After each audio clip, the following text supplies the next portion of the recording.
Common questions. Common questions su ne tambayoyin da aka saba yi a tsakanin mutane. Tambayoyin da aka saba yi kamar ka tambayi wani abu kaza kana so ka yi tambaya. How much is this? How much is this? Maganan farashi kenan. Nawa ne wannan? Idan ka je kasuwa kana so ka sayi wani abu.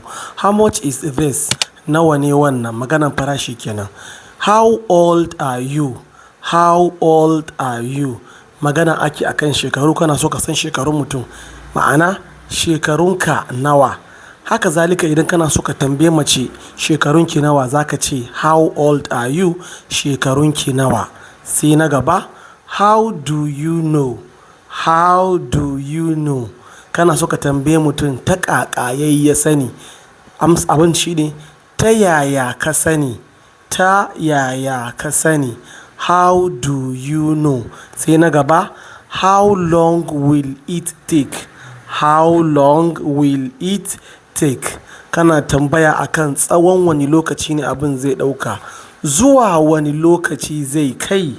Abin da ake yin zuwa wani lokaci wannan abin zai kai. Ka liking, ka sharing kuma ka following wannan page saboda samun koyon turanci ba ƙaƙƙautawa daga wannan zaure na mu koyi turanci tare da ni ɗan wa Aliyu Rilwano. Ina mana barka da wannan lokaci.